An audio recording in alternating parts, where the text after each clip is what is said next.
اور ان دو وجوہات کی بنا پر موسیٰ کفارے کے لائق نہیں، اور نہ بلکہ ہی کوئی کوئی بھی اور نہیں ہے۔ ہے، صرف ایک اس قابل ہے اور وہ ہمارا زندہ خداوند یسوع المسیح ہے، جس میں کوئی گناہ نہیں، جس کی روح اس کے اپنے قبضے میں موجود ہے۔ اور اس لیے خداوند نے موسیٰ سے کہا کہ ایسا نہیں چلے گا، جس نے گناہ کیا اس کا نام میں اپنی کتاب سے نکال دوں گا۔ لیکن یہاں ہم موسیٰ کی قربانی کو دیکھتے ہیں۔ وہ قربان ہونے کو تیار تھا کہ اپنے لوگوں کے لیے جان دے، اور پالوس بھی تیار تھا کہ اپنی ابدیت کے لوگوں کی خاطر جان دے۔ لیکن نہ موسیٰ اور نہ ہی پالوس اور نہ ہی کوئی اور اس لائق ہے۔ صرف ایک شخصیت ہے جس نے ہمارے لیے کفارہ دیا، اور وہ اپنے باپ کے پاس ہے اور ہمارے لیے شفاعت کرتا ہے۔ آگے بڑھنے سے پہلے ایک سادہ سا سوال ہے، وہ کس کتاب کی بات کر رہا تھا کہ میرا نام اس کتاب سے نکال دے؟ میری رائے میں وہ زندگی کی کتاب تھی۔ میں زمین پر زندہ ہوں، لیکن میں ان لوگوں کے لیے اپنی زندگی کو قربان کرنے کے لیے تیار ہوں۔ میں ان کے لیے مرنے کو تیار ہوں۔ یقیناً یہ خواہش نیک ہے لیکن بیکار ہے۔ صحیح، یعنی ہمیں ان الفاظ میں جو کتاب حیات میں لکھا ہے فرق کرنا بالکل ہے، جس کا تعلق ہمیشہ کی زندگی سے صحیح۔ ہے۔ اس کتاب کے مطابق مجھے مرنا ہے تاکہ زندوں کی زمین پر مزید نہ رہوں۔ صحیح۔ 33ویں اور 34ویں باب کا مضمون کیا ہوگا؟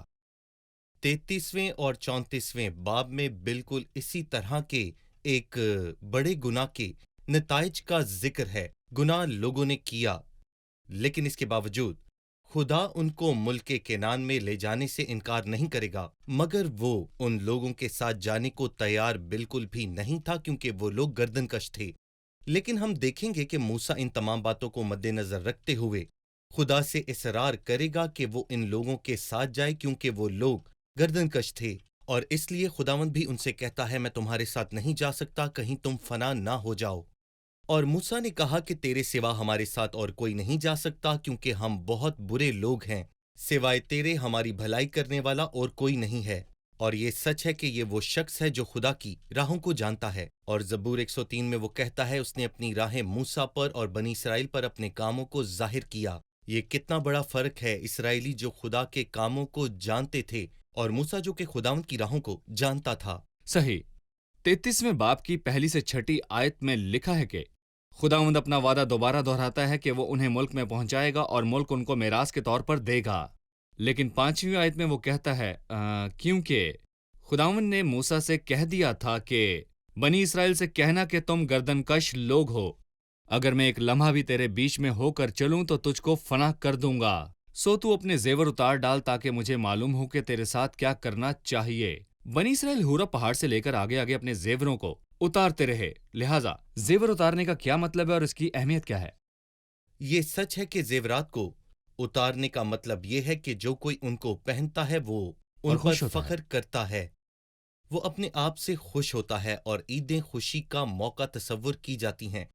ایک شخص ہے جس کے پاس بہترین زیور ہے، لیکن زیور اتارنے کا مطلب یہ ہے کہ وہ اداس ہے اور توبہ کر رہا ہے، اور توبہ کرنے والے شخص کے لیے ایک اور مرحلہ بھی ہے کہ وہ ٹاٹ پہنے اور خاک پر بیٹھے۔ اس لیے یہاں پر لوگوں نے حقیقی توبہ کا اظہار کیا، کیونکہ وہ اپنی حالت سے اداس تھے، خاص طور پر بری خبر سے جو انہوں نے سنی تھی۔ اور میں تیرے آگے آگے ایک فرشتے کو بھیجوں گا اور میں کنعانیوں کو نکال دوں گا، لیکن تیرے بیچ سے ہو کر میں نہیں چلوں گا۔ لیکن موسیٰ نے یہ بات رد کر دی، یہ ملک کا مسئلہ نہیں، اگر تو ہمارے ساتھ نہ چلے تو ہمارے مردہ جسم یہیں بیابان میں گر جائیں گے، ہمیں یہاں سے وہاں نہ لے جا، ہمیں ملک کنعان نہیں چاہیے اگر تو ہمارے ساتھ نہیں ہے۔ یقیناً وہ شخص خدا کی باتوں کو سمجھتا ہے۔ اس نے خدا سے کہا کہ ملک کنعان کوئی بڑا مسئلہ نہیں ہے، لیکن تیری حضوری ہم سب کے لیے ایک بڑا خزانہ ہے۔ صحیح۔ اسی طرح 7ویں سے 11ویں آیت میں موسیٰ نے ایک رویہ اختیار کیا جب اس نے خیمہ لیا اور اسے لشکرگاہ سے باہر لے گیا اور اسے خیمہ اجتماع کا نام دیا، اور وہ اس خیمے کے ذریعے خدا سے بات چیت کرتا تھا اور خدا کے احکامات کے ساتھ لشکرگاہ میں گیا۔ مجھے اس تعلق سے کچھ بتائیے۔ اس میں کوئی شک نہیں کہ ہم گزشتہ حوالوں سے اور اس حوالے سے خدا کی قدوسیت کو دیکھتے ہیں، اور یہ اچھا ہے کہ ہم اس پر توجہ دیں کہ خدا قدوس ہے۔ یسایہ 53 باب میں لکھا ہے، وہ گناہگار جو سیون میں ہیں ڈر گئے، کپکپی نے بے دینوں کو آ دبایا ہے۔ کون ہم میں سے اس مہلک آگ میں رہ سکتا ہے، اور کون ہم میں سے اس ابدی شعلے میں بچ سکتا ہے؟ مطلب خدا کی قربت آسان نہیں، یہ اکتا دینے والا نہیں۔ بہت سے لوگ ایسا خیال کرتے ہیں کہ اپنی گناہ کی حالت میں اور بدحالی میں جاننا ممکن ہے۔ حقیقت میں خدا کے پاس جانے کے لیے ہمیں مسیح کے کفارے کی ضرورت ہے جو ہمیں ڈھانپتا ہے تاکہ یہ خدا کے نقطۂ نظر میں کافی ہو، اور یہاں پر بھی یہی خیال ہے۔ خدا کی حضوری اس کے لوگوں کے درمیان ہے جو کہ ایک اعزاز ہے، لیکن کیا لوگوں کے لیے یہ مناسب ہے؟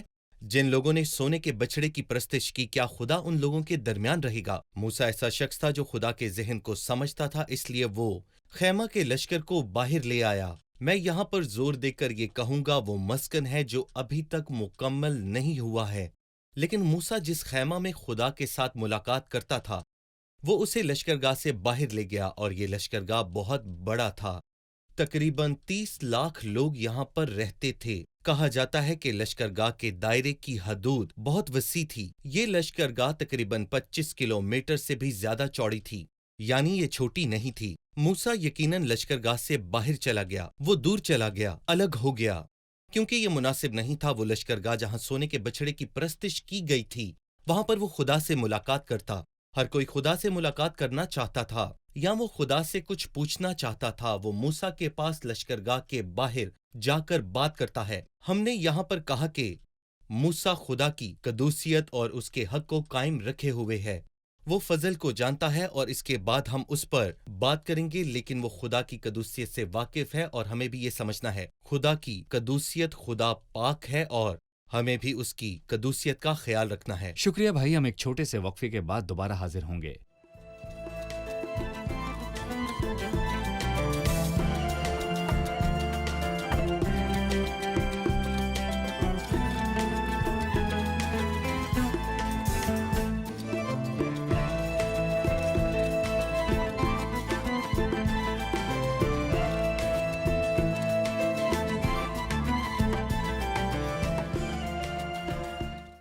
تینتیسویں باب کی دوسری آیت، خداوند موسیٰ کو جواب دیتا ہے کہ میں تیرے آگے آگے ایک فرشتہ بھیجوں گا۔ 12ویں آیت میں خداوند نے موسیٰ سے کہا، دیکھ تم مجھ سے کہتا ہے کہ ان لوگوں کو لے چل، پر مجھے نہیں بتایا کہ کس کو میرے پاس بھیجے گا، اور یہ فرشتہ کون ہے اور یہ سوال کیوں کرتا ہے؟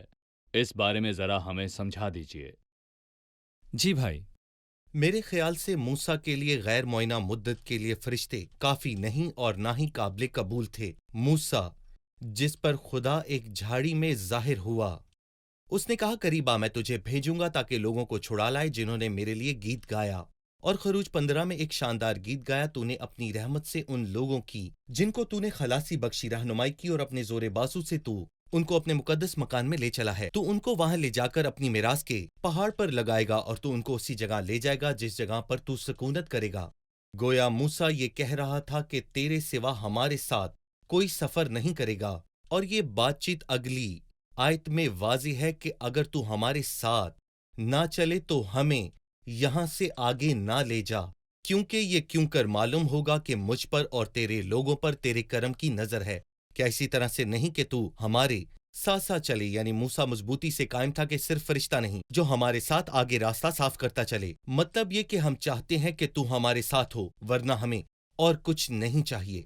موسیٰ مجھے پسند ہے کیونکہ وہ خداوند کو چاہتا تھا، جی، وہ اس کا ساتھ چاہتا تھا، وہ بہت خداوند کو اور زیادہ جاننا چاہتا تھا۔ اسی لیے وہ خداوند سے کہتا ہے، بس اگر مجھ پر تیرے کرم کی نظر ہے تو مجھ کو اپنی راہ بتا جس میں تجھے پہچان لوں، تاکہ مجھ پر تیرے کرم کی نظر رہے اور یہ خیال رہے کہ یہ قوم تیری ہی امت جی۔ ہے۔ وہ خداوند کو چاہتا ہے اور وہ خداوند کو جاننا چاہتا ہے، اور وہ اس کے صحیح، کرم کی نظر بالکل۔ چاہتا ہے، لوگوں کی نظر نہیں چاہتا، بلکہ خدا کے کرم کی نظر، تاکہ وہ خداوند کو جانے۔ اور خداوند نے اسے یقین دلایا اور کہا، میں تیرے ساتھ چلوں گا، تجھے آرام دوں گا۔ اور 18ویں آیت میں اور 33ویں باب کے آخر تک لکھا ہے کہ موسیٰ نے کہا، میں تیری منت کرتا ہوں، مجھے اپنا جلال دکھا دے۔ اس نے کہا، میں اپنی ساری نیکی تیرے سامنے ظاہر کروں گا، اور تیرے ہی سامنے خداوند کے نام کا اعلان کروں گا۔ میں جس پر مہربان ہونا چاہوں مہربان ہوں گا، اور جس پر رحم کرنا چاہوں رحم کروں گا۔ لیکن اس نے کہا، تو میرا چہرہ نہیں دیکھ سکتا، کیونکہ انسان مجھے دیکھ کر زندہ نہیں رہے گا۔ پھر خداوند نے کہا، دیکھ میرے قریب ہی ایک جگہ ہے، سو تو اس چٹان پر کھڑا ہو، اور جب تک میرا جلال گزرتا رہے گا میں تجھے اس چٹان کے شگاف میں رکھوں گا، اور جب تک میں نکل نہ جاؤں تجھے اپنے ہاتھ سے ڈھانکے رہوں گا۔ اس کے بعد میں اپنا ہاتھ اٹھا لوں گا اور تو میرا پیچھا دیکھے گا، لیکن میرا چہرہ دکھائی نہیں دے گا۔ میں موسیٰ کے خدا کے جلال کو دیکھنے کی خواہش اور خداوند کے جواب کے تعلق سے پوچھنا چاہوں گا۔ موسیٰ اب بھی شاندار ہے، وہ ایسا بندہ ہے جو خدا کے دل کے مطابق ہے۔ وہ خدا کے جلال کو دیکھنا چاہتا ہے۔ ہم دیکھتے ہیں کہ جب وہ خداوند سے کچھ کہتا ہے تو خداوند اسے منظور کرتا ہے، وہ زیادہ مانگتا ہے، اور میرے خیال سے ایسی چیزوں کا لالچ اچھا ہے۔ میرے خیال سے یہ خدا کے ذہن کے مطابق ہے، خدا دینا چاہتا ہے کیونکہ اس کی معموری سے ہم سب نے پایا ہے، یعنی فضل پہ فضل وہ دینا چاہتا ہے، لیکن ساتھ ہی وہ چاہتا ہے کہ ہم تیار ہوں اور اس کی تعریف کریں۔ اس گیت کے مطابق میرے پاس تمہارے لیے برکت ہے، صرف تمہیں مانگنا ہے۔ خداوند کو بس ایک ہی چیز روکتی ہے جب ہم اس کی تمنا نہیں کرتے۔ ہم اس کے بغیر سب کچھ چاہتے ہیں۔ وہ خدا کے جلال کو دیکھنا چاہتا تھا، لیکن یہ بات پرانے عہد نامے میں ناممکن تھی۔ میرا خیال یہ ہے کہ پرانے عہد نامے میں خدا کے جلال کو دیکھنا تو ناممکن تھا، لیکن اس نے اس کی پشت کو دیکھا۔ یسوع مسیح کے چہرے میں خدا کے جلال کو دیکھا ہے۔ یسوع جو کلام ہے اور جو مجسم ہوا اور ہمارے درمیان رہا، اور ہم نے اس کا ایسا جلال دیکھا جیسے باپ کے اکلوتے کا جلال، جو فضل اور سچائی سے معمور ہے۔ موسیٰ نے یہاں کیا خواہش کی اور ایوب نے 33ویں باب میں کیا کیا، اور مقدسین نے کیا خواہش کی، ہم نے اس بات کی خوشی کو محسوس کیا اور ابدیت تک ہم کرتے رہیں گے۔ یہاں ایک بات اور ہے، چونکہ تو مجھے دیکھنا چاہتا ہے، اور اس بات کا ایک حل اور ہے۔ پہلے تو چٹان میں ہو کر دیکھے گا، اور یہ چٹان مسیح ہے۔ چٹان کے شگاف میں، یعنی چٹان کے شگاف میں، اور چٹان کو مارنا ضروری تھا تاکہ اس میں شگاف پڑ جائے، اور میں تجھے چٹان کے شگاف میں رکھوں گا اور تجھے ڈھانپ لوں گا، میں تجھے اپنے ہاتھ سے ڈھانپوں گا۔ اس لیے مسیح کا تجسم ضروری تھا، اور یہ کہ وہ اپنے کفارے کے کام کو مکمل کرے، اور مسیح کے تجسم اور کفارے کے باعث ہی ہم خدا کے جلال کو دیکھنے کے قابل بنے ہیں، لیکن ہم اس کی زیادہ قدر نہیں کرتے۔ لیکن یہ خدا کے بیٹے کا تجسم ہے جو اس نے صلیب پر لعنتی موت اٹھائی، اسی کے وسیلہ سے ہم خدا کے جلال کو دیکھ پائے ہیں۔ کیا یہ ممکن بات ہے؟ اگر یہ سوال ہے تو اس کا جواب ہے جی ہاں، اور یہ جواب ہمیشہ رہے گا۔ یقیناً ہم سوچتے ہیں کہ دراصل یہ فضل کا منظر ہے، جی، بلکہ یہ اظہار کہ میں اپنی ساری نیکی تیرے سامنے ظاہر کروں گا۔ اس کا تعلق دھوئیں یا گہری تاریکی سے نہیں ہے، بلکہ فضل کا سایہ ہے جو اس کی حضوری ظاہر کرتا ہے۔ بلکہ یہ کہنا مناسب ہے کہ خدا کا ہاتھ نہیں ہے، نہ ہی اس کی پشت ہے اور نہ ہی چہرہ ہے۔ یہ جی، کہنا کہ تو میری پشت دیکھے گا اور پیچھے سے دیکھے گا، خدا روح ہے۔ بالکل۔ موسیٰ نے خدا کے جلال کی آخری چیز کو دیکھا جب وہ گزر رہا تھا، کیونکہ چٹان کے شگاف میں تھا۔ وہ کہہ رہا ہے کہ میں تیرے جلال کو دیکھنا چاہتا ہوں۔ اس نے کہا کہ میں اپنی ساری نیکی تیرے سامنے رکھوں گا اور تیرے ہی سامنے خداوند کے نام کا اعلان کروں گا۔ وہ اسے یہ نہیں کہتا کہ میری آنکھ اس صحیح۔ رنگ کی ہے اور ہاتھ اس رنگ کا بالکل۔ ہے، اور قوم کے ساتھ برتاؤ اور فضل میں تو میرے جلال کو دیکھے گا۔ کیونکہ خدا روح ہے۔ صحیح۔ 34ویں باب کا پہلا حصہ یہ پہلی آیت سے شروع ہو کر 28ویں آیت پر ختم ہوتا ہے، جس میں 2 نئی لوحوں کے تعلق سے بتایا گیا ہے۔ میں چاہتا ہوں کہ آپ ہمیں ان 2 نئی لوحوں کی تحریر کے تعلق سے کچھ بتائیں۔ کتنا بڑا نقصان تھا کہ وہ لوہیں خدا کے ہاتھ کی تخلیق تھیں اور وہ لوہیں توڑ دی گئیں، جو بہت ہی ضروری بات تھی، ورنہ بہت سے لوگ مارے جاتے۔ لیکن موسیٰ نے اچھا کام کیا، لیکن اس کے بعد کچھ چیزیں ہیں جن کو ٹھیک کرنے کی بہت ضرورت ہے۔ پہلی، موسیٰ تو اپنے لیے 2 لوہیں تراش لے اور ان کو تو خود تراشے گا۔ پہلی لوہیں خدا کے ہاتھ کی یادگاری تھی، لیکن اسے تو خود بنائے گا۔ دنیا میں خدا کی نمائندگی کرنے کے لیے ہمیں کچھ کرنے کی بہت زیادہ ضرورت ہے۔ 2 لوہیں تراش، لیکن تحریر خدا خود لکھے گا۔ مطلب یہ کہ میں خود کو تیرے آگے جھکاتا ہوں۔ دونوں لوہوں کو تراشنے کے بعد میں خدا کی روح کے کام کے آگے جھکتا ہوں، تاکہ وہی جو لوہوں پر لکھا گیا تھا وہ میرے اندر لکھے۔ جی، خدا کے منصوبے میں کوئی تبدیلی نہیں۔ گویا خدا ایمانداروں میں مسیح کے عکس کو دیکھنا چاہتا ہے۔ آپ کو یاد ہے جب مسیح آسمان سے اترا تو وہ کس قدر پیارا اور کس قدر مہربان تھا۔ خدا ہم پر کچھ لکھنا چاہتا ہے، وہی خوبصورت تحریر وہ ہم پر لکھنا چاہتا ہے، اور اسی لیے ہمیں خدا کی نمائندگی کرنے کی ضرورت ہے۔ اور دوسری چیز، اس نے اسے عہد کا صندوق بنانے کے لیے کہا تھا۔ یہ عہد کا صندوق ہی نہیں بلکہ ایک خاص صندوق تھا، اور اس میں شریعت کی 2 لوہیں رکھی گئیں، کیونکہ اگر وہ لوگوں کو دی جاتیں تو وہ انہیں توڑ دیتے۔ ایک نہیں بلکہ بار بار ایسا ہو سکتا تھا۔ انسان ایسا ہی ہے، بس ایک ہی ہے جو اسے قائم رکھ سکتا تھا، جس نے زبور میں یہ کہا کہ تیری شریعت میرے دل میں ہے۔ بس ایک ہی ہے جس نے کبھی حکم کو نہیں توڑا، نہ صرف اس نے کوئی حکم توڑا اور نہ ہی اس نے کبھی خود سے کوئی کام کیا۔ جب شیطان نے اسے بیابان میں آزمایا، ان پتھروں کو کہہ کہ وہ روٹی بن جائیں، کیا تو خدا کا بیٹا نہیں؟ اس نے اسے جواب دیا، مجھے میرے باپ سے کوئی ایسا حکم نہیں ملا کہ میں پتھروں کو روٹی بنا دوں۔ میں اپنے طور پر کچھ بھی نہیں کر سکتا، بلکہ میرا کھانا یہ ہے کہ میں اپنے بھیجنے والے کی مرضی کو پورا کروں۔ شکریہ، ہم ایک چھوٹے سے وقفے کے بعد دوبارہ حاضر ہوں گے۔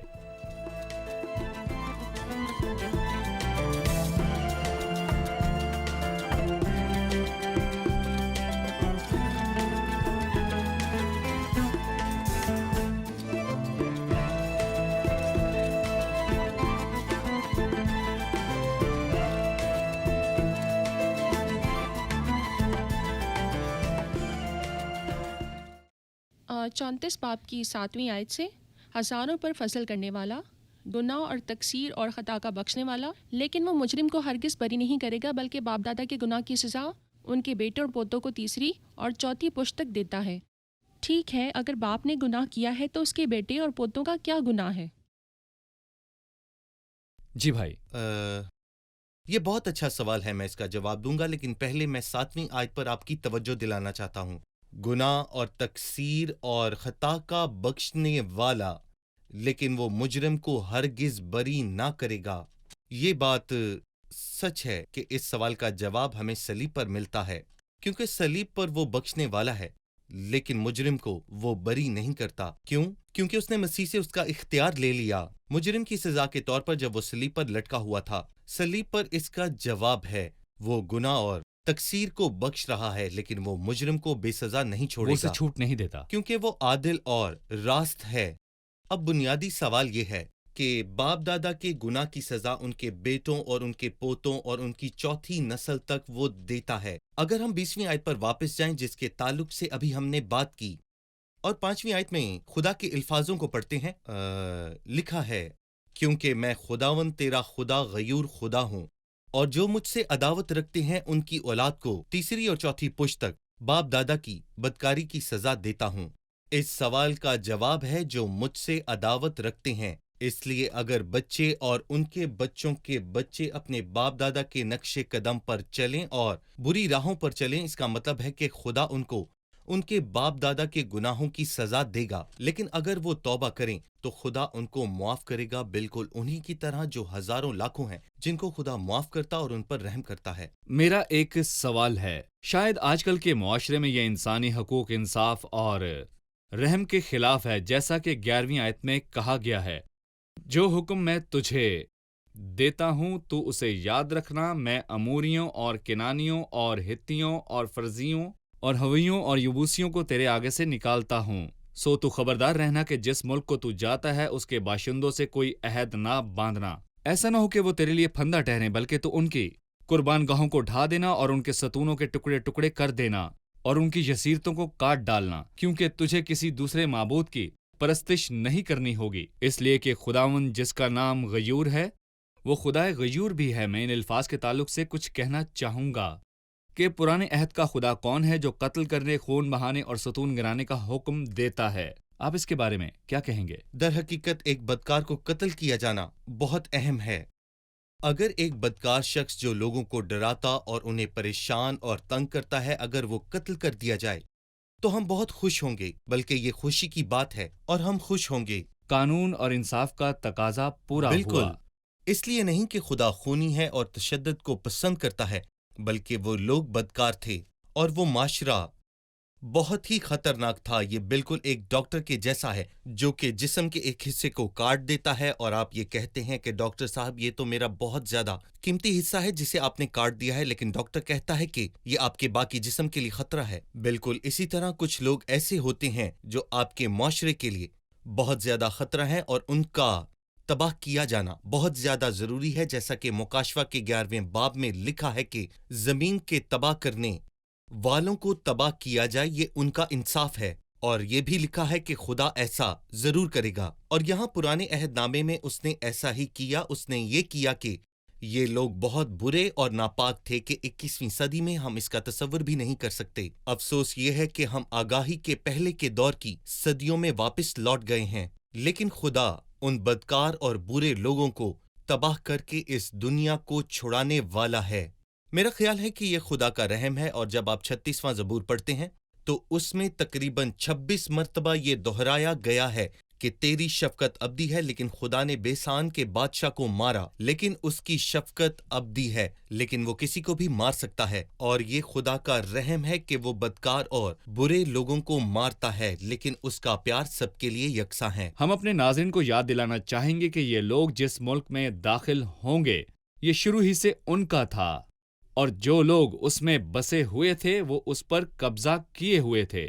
اگر ہم پیدائش 10 پڑھیں تو ہم جان پائیں گے کہ ان لوگوں کی جگہ ملک کنعان نہیں تھی، بلکہ یہ خداوند کی میراث اور خداوند کے لوگوں کی میراث پر قابض ہو گئے تھے، اور انہوں نے ملک کو بت پرستی سے اور اخلاقی ناپاکی سے بھر دیا تھا۔ اس لیے ضروری تھا کہ خداوند اس ملک کو صاف کرتا اپنے لوگوں کے لیے، اور آئندہ وہ خبردار رہیں اور ان قوموں جیسے کام کرنے نہ لگ جائیں۔ لیکن افسوس کہ خدا کے لوگوں نے اس کی پرواہ نہ کی، اور وہ ناکام ہوئے اور ان پر آفتیں نازل ہوئیں۔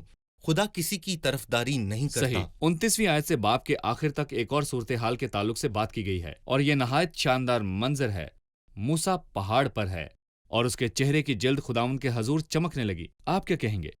کسی نے اس حوالے کی تفسیر کر کے کہا کہ ٹوٹا دل اور چمکتا چہرہ، ٹوٹا ہوا دل موسیٰ کا ہے، اور جو کچھ لوگوں نے موسیٰ کے ساتھ کیا میرا خیال ہے وہ اسے کبھی نہیں بھول سکا۔ لیکن خداوند کے پاس بیٹھنے کے بعد جب وہ پہلی دفعہ نیچے آیا تو اس کا چہرہ پریشان تھا۔ 40 دن تک وہ خدا کے ساتھ رہا، لیکن اس نے خدا سے سنا کہ تیرے لوگ بگڑ گئے ہیں، جس کا میں نے ان کو حکم دیا وہ اس سے پھر گئے ہیں، اور اس مرتبہ اس نے 40 دن تک کچھ نہ کھایا تھا۔ لیکن جب وہ واپس آیا تو وہ کھڑا بھی نہ ہو سکتا تھا، لیکن اسرائیل کے لوگ اس کے چہرے کا جلال دیکھ نہ سکتے تھے۔ میں ان 3 آیات کے درمیان ایک تعلق جوڑنا چاہوں گا۔ اس کا چہرہ چمک رہا تھا ان باتوں کی وجہ سے جو موسیٰ خدا سے کرتا تھا، اور 29ویں آیت میں لکھا ہے، اسے خبر نہ تھی کہ خداوند کے ساتھ باتیں کرنے کی وجہ سے اس کا چہرہ چمک رہا تھا، کیونکہ وہ خداوند کے سامنے بیٹھا رہا اور اس نے خداوند سے باتیں کیں۔ اور 34ویں آیت میں دوبارہ لکھا ہے کہ جب موسیٰ خداوند کے سامنے جاتا تو باہر آنے کے وقت تک اپنے نقاب کو اتار رہا تھا، اور لکھا ہے کہ جب تک موسیٰ خداوند سے باتیں کرنے نہ جاتا وہ اپنے منہ پر نقاب ڈالے رکھتا۔ اس لیے موسیٰ کے تعلق سے کہا گیا کہ خدا سے باتیں کرنے والا، اور خداوند نے کہا میں اس سے ایسے بات کرتا ہوں جیسے کوئی شخص اپنے دوست سے بات کرتا ہے۔ اور جب کوئی خداوند سے ایسا قریبی تعلق رکھتا ہے اور اس سے آسانی سے بات کرتا ہے تو یقیناً اس کا چہرہ چمکنا شروع ہو جائے گا، اور اگر ہم بھی یقین سے خداوند کے ساتھ بات کرنے کی کوشش کریں تو ہمارا بھی چہرہ چمکے گا۔ شکریہ بھائی، ہمارے پروگرام کا وقت ختم ہوا چاہتا ہے۔ اب ہم مہمانوں سے رائے جانتے ہیں۔ آج کے پروگرام سے آپ نے کیا سیکھا؟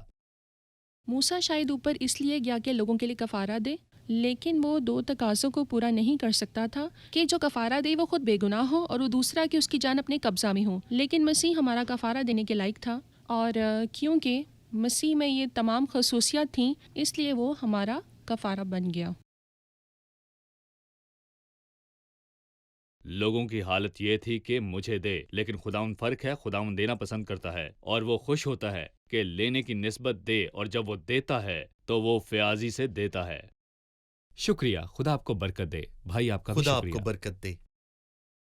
عزیز ناظرین، موسیٰ نے خداوند سے کہا کہ وہ اس کا جلال دیکھنا چاہتا ہے۔ یہ خداوند کے حضور قیمتی درخواست تھی، اور موسیٰ نے یہ درخواست خالصتاً کی تھی۔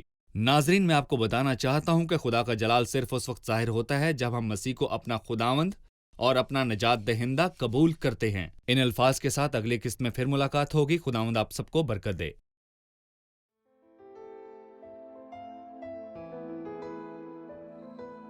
تیرا کلام رہے گا قائم، پہاڑ جب نہ رہے خدایا، تیرے منہ کی ایک بات بھی ٹلے گی نہ چاہے کچھ بھی ہو۔